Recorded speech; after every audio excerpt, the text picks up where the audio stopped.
दोस्तों नमस्कार। मेष राशि वाले मेरे मित्रों, आप सभी का आज के ज्योतिष के इस अद्भुत ज्ञान से भरपूर कार्यक्रम में बहुत बहुत स्वागत है। हृदय से अभिनंदन है। माता रानी आपकी हर मनोकामना पूरी करें और हर भले और बुरे वक्त में आपके साथ रहें। दोस्तों, रात को सोते समय तकिए के नीचे रख लें बस यह एक चीज, और आप देखेंगे कि आपके कुल देवी या देवता स्वयं आपके सपने में आकर आपकी हर मनोकामना पूरी करने का रास्ता बताएंगे। आपका हाथ पकड़कर हर एक समस्या से आपको बाहर निकालेंगे। यह बेहद ही दिव्य और चमत्कारी प्रयोग है, और इस प्रयोग के माध्यम से आप अपने जीवन की बड़ी से बड़ी परेशानियों से मुक्ति प्राप्त कर सकते हैं। अब इस एक चीज की महत्ता का आप अंदाजा इस बात से ही लगा सकते हैं कि चाहे भले ही आप अपनी कुल देवी को जानते हो या ना जानते हो, तब भी आपकी कुल देवी केवल कुछ ही दिनों के प्रयोग से आपको सपने के माध्यम से संकेत देंगी या फिर दर्शन भी दे सकती हैं। अब यहाँ पर सबसे महत्वपूर्ण बात यह है कि सपनों को आप बिल्कुल भी हल्के में मत लेना। सपना एक बहुत ही महत्वपूर्ण प्रक्रिया है जो हमारे इस स्थूल शरीर और सूक्ष्म शरीर के बीच में घटित होती है। इसके रहस्य को यदि आप अच्छी तरह से समझ जाएंगे तो आप अपने जीवन की बहुत बड़ी बड़ी समस्याओं के समाधान भी सपनों के माध्यम से प्राप्त कर सकते हैं। अब इसका एक छोटा सा प्रमाण समझिए कि सपने में कभी कभी ऐसी घटनाएं हमको दिख जाती हैं या कुछ ऐसी बातें भी हमको दिखाई दे जाती हैं जो निकट भविष्य में घटने वाली हैं। यानी यूं कहें कि सपनों के माध्यम से कभी कभी हमें भविष्य की घटनाएं भी दिखाई दे जाती हैं। कुछ ऐसी अद्भुत घटनाएं भी हमें सपने में दिखाई देती हैं कि हम इनके बारे में सोचने पर मजबूर हो जाते हैं। कई बार हमें अपने मरे हुए पितृ पूर्वज सपनों के माध्यम से दिखाई देते हैं। वे हमसे कुछ न कुछ कह रहे या हमें कुछ बता रहे होते हैं। देवी देवताओं के दर्शन भी हमें सपनों में आसानी से हो जाते हैं। दोस्तों, याद रखें कि प्राचीन काल में हमारे ऋषि मुनियों ने सपनों के महत्व को बहुत अच्छी तरह से समझ लिया था, और इसी विषय को गहराई से समझाने के लिए उन्होंने कई प्रकार के ग्रंथों की रचना की है, जैसे स्वप्न शास्त्र, सामुद्रिक शास्त्र वगैरह। तो अब हम न केवल आपको इस चीज के बारे में बताएंगे जिससे आपको आपकी कुल देवी के दर्शन सपने में होंगे, बल्कि हम आपको कुछ ऐसी और जरूरी चीजों के बारे में भी बताएंगे जिससे आपके जीवन में और आपके ऊपर किसी भी प्रकार की नकारात्मकता हो तो वह अपने आप धीमे धीमे दूर हो जाएगी। तो वीडियो बेहद ही ज्ञानवर्धक है और हमने बहुत ही मेहनत से इस वीडियो को आपके लिए तैयार किया है। बस हम यह चाहते हैं कि आप इस वीडियो को पूरा देखें। हर एक बात इस वीडियो में जो बताई जा रही है वह आपके जीवन से जुड़ी हुई है, और यदि आप इन बातों को अपने जीवन में उतार लेंगे जैसा हम बता रहे हैं बिल्कुल उसी प्रकार से, तो निश्चित तौर पर आपको बड़े ही चमत्कारी परिणाम प्राप्त होंगे। इस बात की हम गारंटी देते हैं। तो चलिए इस ज्ञानवर्धक महत्वपूर्ण वीडियो को प्रारंभ करें, लेकिन इससे पहले आपसे एक निवेदन है कि कमेंट में पूरे भक्ति भाव के साथ एक बार नहीं 3 बार लिखना, जय मां भद्रकाली कृपा करो। माता की कृपा की आवश्यकता तो सबको होती ही है। साथ ही साथ दोस्तों, आप अपना नाम और स्थान भी कमेंट बॉक्स में लिखकर भेज दें। हम अपने यहाँ होने वाले शनिवार के सर्व मनोकामना पूर्ति हवन में आपके नाम से आहुतियां करवा देंगे। आपके जीवन में इसका बहुत ही बड़ा प्रभाव रहेगा दोस्तों। साथ ही साथ माई के दरबार में आपके नाम से अर्जी भी लगा देंगे। यह सब हम माई के आदेश और उनकी अनुभूतियों के आधार पर ही कर रहे हैं, और इस क्रिया के माध्यम से हजारों लोगों के जीवन में खुशियां आ चुकी हैं, आपके जीवन में भी आएंगी। तो बस माई पर भरोसा रखिए और कमेंट बॉक्स में लिख डालिए, जय मां भद्रकाली कृपा करो। साथ ही साथ दोस्तों, यदि आप चैनल पर पहली बार आए हैं तो चैनल को सब्सक्राइब करके बगल में जो घंटी का निशान है उसे भी अवश्य दबा दें।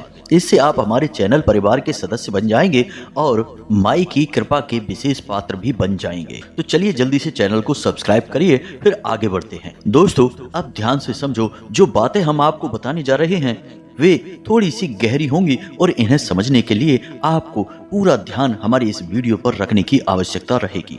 तो ध्यान से सुनिए। शास्त्रों में इस संसार को जिसमें हम रहते हैं इसे भौतिक संसार कहा गया है, लेकिन इसी के साथ साथ अन्य प्रकार की दुनियाएं भी हमारे साथ चलती हैं जिन्हें हम अलग आयाम कह सकते हैं या फिर अभौतिक आयाम या अभौतिक संसार कह सकते हैं। इन्हें हमारे शास्त्रों में लोक कहा गया है, जैसे सूर्य लोक, तप लोक, स्वर्ग लोक, पितृलोक वगैरह। इसी प्रकार दोस्तों, हमारे शरीर के भी दो रूप माने गए हैं। एक तो भौतिक शरीर जिसे हम स्थूल शरीर कहते हैं और एक अभौतिक शरीर जिसे हम सूक्ष्म शरीर कहते हैं। तो जिस प्रकार इस भौतिक संसार में हमारा यह भौतिक शरीर विचरण करता है, यानी कि हम कहीं भी जा सकते हैं, कैसे भी घूम सकते हैं, किसी से कुछ भी बात कर सकते हैं, जो मन में आए वो सब कुछ कर सकते हैं, उसी प्रकार उस अभौतिक संसार में इस शरीर से नहीं लेकिन अपने सूक्ष्म शरीर से हम निश्चित ही पहुंच सकते हैं। तो अब ऐसे में सवाल यह उठता है कि इस भौतिक संसार से उस अभौतिक संसार में पहुंचने का रास्ता क्या है। तो दोस्तों इसके दो रास्ते होते हैं। एक रास्ता यह है कि बहुत तप किया जाए, ध्यान किया जाए और उसके बाद जब आपका तप बढ़ जाएगा तो आप अपने आप अभौतिक संसार में विचरण करने लगेंगे। जैसे प्राचीन काल में कई ऋषि मुनि कहीं भी चले जाया करते थे, चाहे स्वर्गलोक हो या कोई अन्य लोक हो, लेकिन यह बहुत ही कठिन मार्ग है और इसमें कई वर्षों का तप लग सकता है, या फिर आपके तप में थोड़ी बहुत कमी रह गई तो आप नहीं भी कर सकते हैं। लेकिन एक बहुत ही सरल तरीका भी है कि आप जब सो जाते हैं तो उस समय आप अभौतिक संसार में विचरण करते हैं। अब यहाँ पर समस्या यह है कि जब आप तप के माध्यम से किसी लोक में घूमते हैं तो वह आपके नियंत्रण में होता है, वहां आप जागृत अवस्था में होते हैं। लेकिन जब आप स्वप्न के माध्यम से किसी लोक में विचरण कर रहे होते हैं तो वहां पर स्थितियां आपके नियंत्रण में नहीं रहती हैं, आपको इसका आभास नहीं होता, या यूं कहे कि आप सुप्त अवस्था में होते हैं। यही एक फर्क है किसी योगी के किसी भी अभौतिक संसार में घूमने का और किसी सामान्य इंसान के किसी अभौतिक संसार में घूमने का। तभी तो हमारे प्राचीन काल के ऋषि मुनि स्वर्ग लोक में चले जाते थे या किसी भी अन्य लोक में चले जाते थे, जहां से भूत भविष्य वर्तमान की सारी जानकारी इकट्ठा कर लिया करते थे और अनेकों प्रकार की अद्भुत ज्ञान का संग्रहण कर लिया करते थे। लेकिन कोई सामान्य पुरुष यह नहीं कर सकता है स्वप्न के माध्यम से। वह तो अनियंत्रित तौर पर स्वप्न में इधर से उधर घूमता रहता है, लेकिन इसी बीच कुछ न कुछ ऐसा अवश्य होता है, यानी कि भविष्य की कुछ झलकियां दिख जाती हैं, किसी ऐसे इंसान से मुलाकात हो जाती है जिससे मिलने के बाद जब वह इंसान सपने से जागता है तो सोच में पड़ जाता है कि आखिर ऐसा क्यों हुआ। तो उम्मीद है कि आप समझ रहे होंगे कि सपनों को हम इतना हल्के में नहीं ले सकते हैं, यह बड़ी बात है। और सपनों का संसार एक वास्तविक संसार है दोस्तों। इसके बारे में आज के समय में वैज्ञानिक तमाम प्रकार की खोजबीन कर रहे हैं, लेकिन अभी तक इसके रहस्यों को पता लगा पाना संभव नहीं हो पाया है। अब विज्ञान की माने तो विज्ञान यह कहता है कि सुबह 3 बजे से 5 बजे के बीच में जो स्वप्न आते हैं वे बड़े ही विचित्र होते हैं और उस अवस्था में जो मानव शरीर होता है उसे रैम स्टेज कहा जाता है, यानी रैपिड आई मूवमेंट स्टेज। और उस स्थिति में इंसान जो स्वप्न देखता है वे बड़े ही अद्भुत होते हैं। लेकिन यदि हमारे शास्त्रों की बात माने तो शास्त्र यह कहता है कि ब्रह्म मुहूर्त में देखे जाने वाले सपने कोई साधारण सपने नहीं होते हैं, या तो वे भविष्य की झलकियां होती हैं या फिर जो आसपास हमारे दिव्य शक्तियां घूम रही हैं वे हमसे संपर्क करने की कोशिश करती हैं, कुछ हमारी मदद करना चाहती हैं, कुछ हमें बताना चाहती हैं।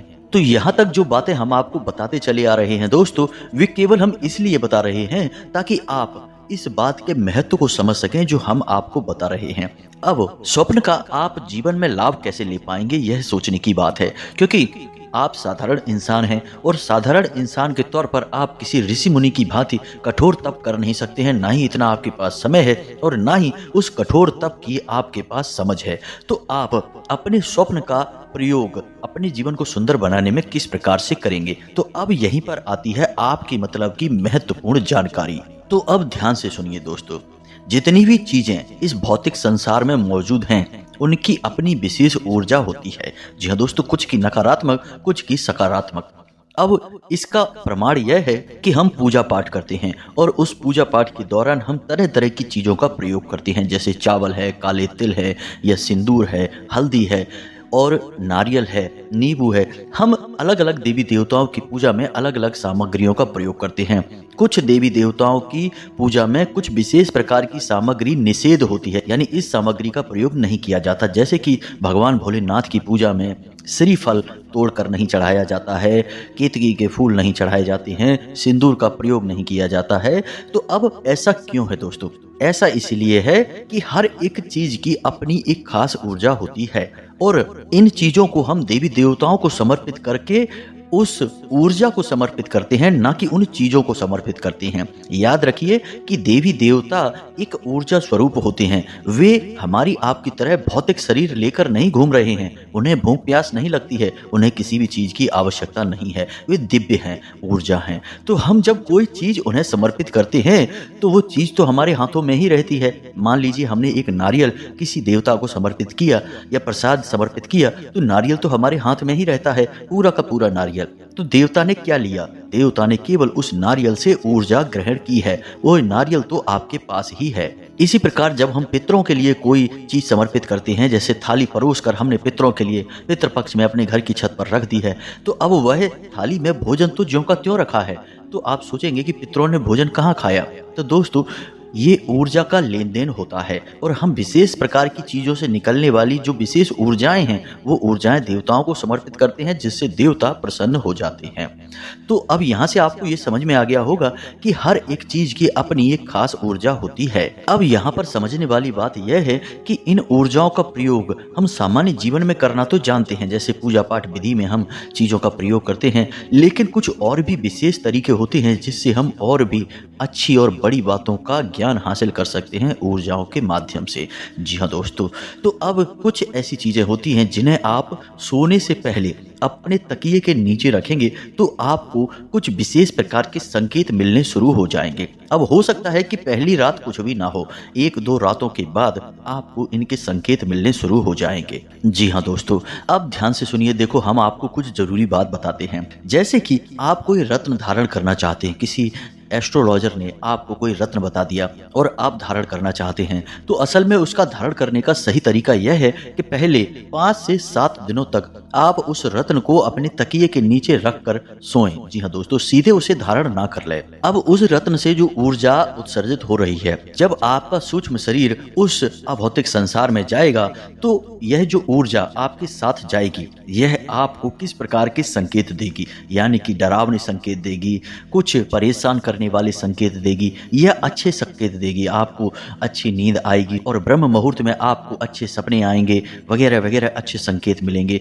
तो यदि बुरे संकेत मिलते हैं तो वह रत्न आपको धारण नहीं करना है, और अच्छे संकेत मिलते हैं तो आपको वह रत्न धारण करना है।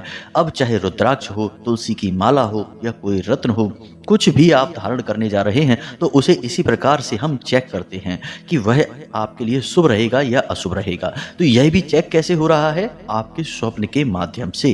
जी हाँ दोस्तों, तो इतनी सारी बातें आपको हमने केवल इसीलिए बताई हैं कि आप इन बातों को बिल्कुल भी हल्के में मत लेना। अब हम जो आपको बताने जा रहे हैं वह आपके लिए बेहद ही महत्वपूर्ण जानकारी है। दोस्तों, आपके जीवन में जो भी परेशानियां चल रही हैं, चाहे वे मानसिक हो, आर्थिक हो, या किसी भी प्रकार की परेशानी हो, रिश्ते नातों में परेशानी हो, वैवाहिक जीवन में कष्ट चल रहा हो, उन सारी परेशानियों को दूर करने की जिम्मेदारी आपकी कुल देवी या देवता की होती है। अब ऐसा क्यों है दोस्तों?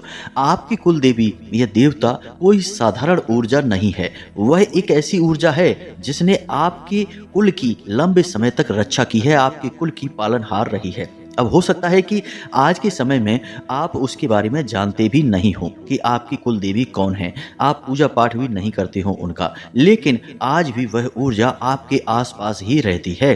बस आपने उसका आदर नहीं किया है, पूजा पाठ नहीं की है, तो अब उसकी जो सत्कृपा है आपको प्राप्त होनी बंद हो गई है। इसी वजह से आपके जीवन में बात बात में, छोटी मोटी बातों में भी कलेश बना रहता है, परेशानी बनी रहती है। तो ऐसे में यदि आप किसी माध्यम से अपनी कुल देवी या देवता से संपर्क स्थापित कर लेते हैं, तो यह आपके लिए सोने की खदान प्राप्त कर लेने जैसा होगा। फिर आपकी रक्षक हमेशा आपको सतमार्ग पर लेकर जाएंगे और परेशानियों को अपने आप दूर कर देंगे। जी हाँ दोस्तों, तो कुछ चीजें ऐसी होती हैं जिन्हें हम अपनी कुल देवी का स्वरूप बनाकर घर में पूज सकते हैं, और उसके बाद उन्हें हम अपने तकिए के नीचे रखकर सोएंगे और प्रार्थना करेंगे तो कुल देवी आपको दर्शन देंगी। जी हाँ दोस्तों, तो अब ध्यान से सुनिए। हमने आपको एक सुपारी वाला प्रयोग बताया था जिससे आप अपनी कुल देवी के बारे में पता लगा सकते थे।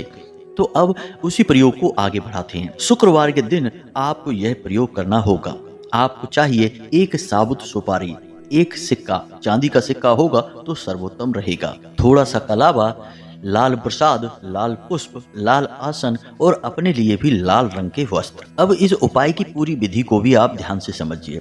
आपको यह उपाय शुक्रवार के दिन रात्रि के समय करना है, यानी कि रात में 9 बजे के आसपास। तो आपको क्या करना है कि स्नान करने के बाद पवित्रता के साथ एक लाल रंग की चौकी बिछानी है, यानी एक चौकी रखनी है, उसके ऊपर लाल रंग का आसन बिछाना है और स्वयं भी अपने लिए लाल रंग के आसन ही बिछाएं। और उसके बाद आप उस आसन पर विराजमान हो जाएं, आपने लाल रंग के कपड़े पहने हों, और उसके बाद आपको उस आसन पर वह सिक्का रखना है। उस सिक्के के ऊपर सुपारी रखनी है और उस सुपारी को गंगा जल छिड़क कर शुद्ध कर लेना है।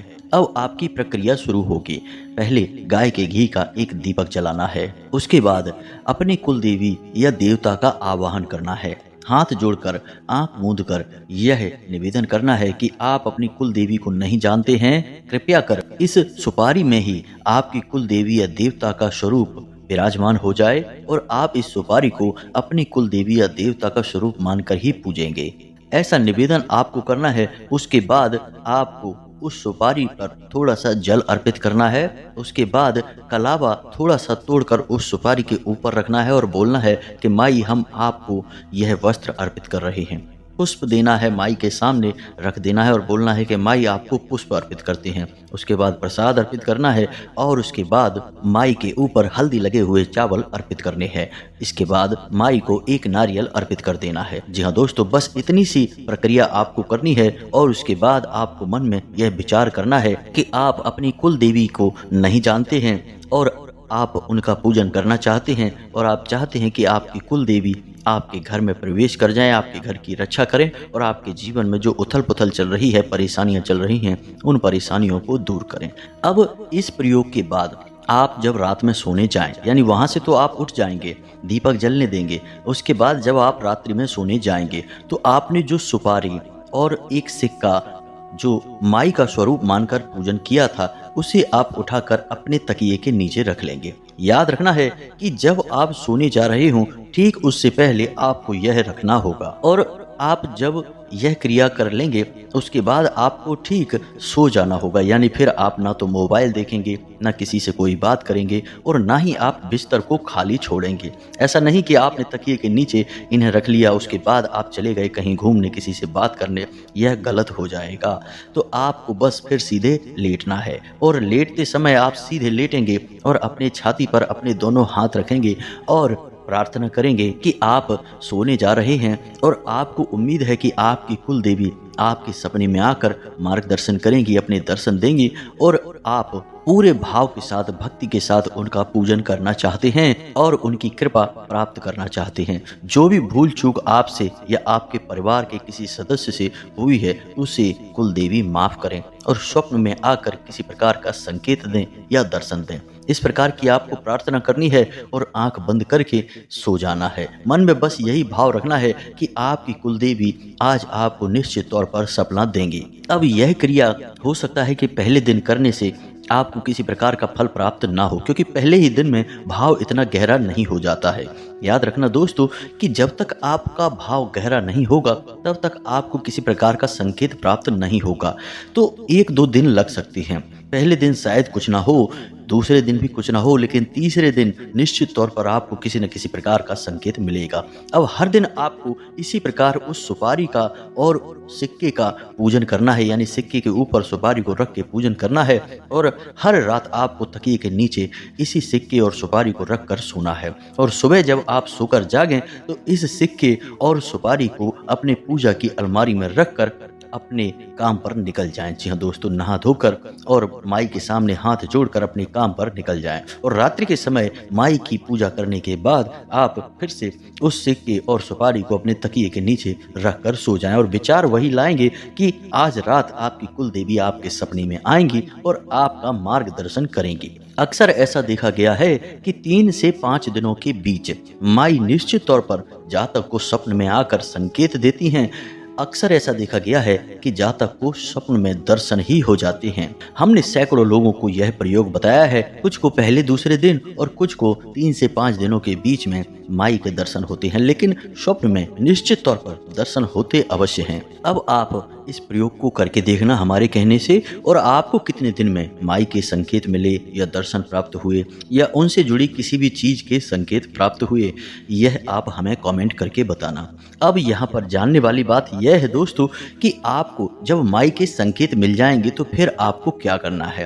तो जिस भी देवी देवता के आपको संकेत मिले, समझ लीजिए कि वही आपके कुल देवी या देवता हैं। अब आपको उनका विशेष अनुष्ठान पूजा पाठ करना होगा। यानी कि मान लिया कि दुर्गे माँ आपको सपने में दर्शन देती हैं, तो फिर आपको यह संकल्प लेना होगा कि 21 दिनों तक आप नित्य दुर्गा चालीसा का पाठ करेंगे। इसी प्रकार यदि हनुमान जी आपको दर्शन देते हैं तो आपको हनुमान जी के लिए भी 21 दिनों का कोई अनुष्ठान उठा लेना है। संकल्प लेकर ही इस अनुष्ठान को आपको उठाना है दोस्तों, तभी आपका यह प्रयोग पूर्ण होगा। 21 दिनों के इस अनुष्ठान में निश्चित तौर पर आपकी बड़ी से बड़ी समस्या दूर हो जाएगी और आपकी हर मनोकामना पूरी होने लगेगी।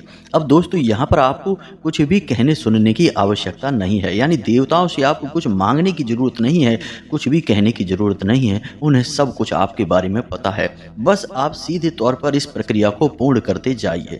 दोस्तों यकीन मानिए कि कई लोगों ने इस प्रयोग के माध्यम से रातों रात सफलता हासिल की है। जी हाँ दोस्तों, कुछ जातक ऐसे थे जो बहुत ही परेशान थे, उनके जीवन में तमाम कष्ट थे, कहीं से भी कोई रास्ता दिखाई नहीं दे रहा था, बस अंधकार ही अंधकार था। तो उनकी कुल देवी या देवता ने स्वयं उनके सपने में आकर मदद की और बाद में उन्होंने अनुष्ठान को उठाया और फिर उनके जीवन में चमत्कारी बदलाव आ गए। तो हम भी बस यही चाहेंगे दोस्तों कि आप हमारी इन बातों पर यकीन करें और एक बार इस प्रयोग को करें अवश्य। आपको निश्चित ही बहुत ही सकारात्मक परिणाम प्राप्त होंगे, हम इस बात की गारंटी देते हैं। अब यदि इस प्रयोग से संबंधित कोई प्रश्न आपके मन में उठता है तो आप कमेंट करके पूछें, हम आपके प्रश्नों के जवाब देने की पूरी कोशिश करेंगे। बस हमारा निवेदन आपसे यही है कि इसे आप एक बार ट्राई अवश्य करें, यह आपके ऊपर निश्चित तौर पर कार्य करेगा। जब कोई किसी की मदद करने के लिए तैयार नहीं होता दोस्तों, तब भगवान का हाथ मदद के लिए आता है, लेकिन हमें प्रयास तो करने ही पड़ते हैं। घर पर बैठे बैठे हम सोचें कि भगवान आ जाएं और हमारी मदद कर जाएं, तो यह संभव नहीं होगा दोस्तों। भगवान भी उसकी मदद करते हैं जो अपनी मदद स्वयं कर सकता है। तो बस यही एक प्रयास है, इसे आप करिए, आपको सकारात्मक परिणाम प्राप्त होंगे। इसी के साथ साथ आज के इस वीडियो को विराम देते हैं। कमेंट में पूरे भक्ति भाव के साथ जय मां भद्रकाली कृपा करो अवश्य लिखना, एक बार नहीं 3 बार लिखना। माई की कृपा आपको निश्चित तौर पर प्राप्त हो जाएगी। मिलते हैं अगले ज्ञानवर्धक वीडियो में, तब तक के लिए धन्यवाद। जय माता की।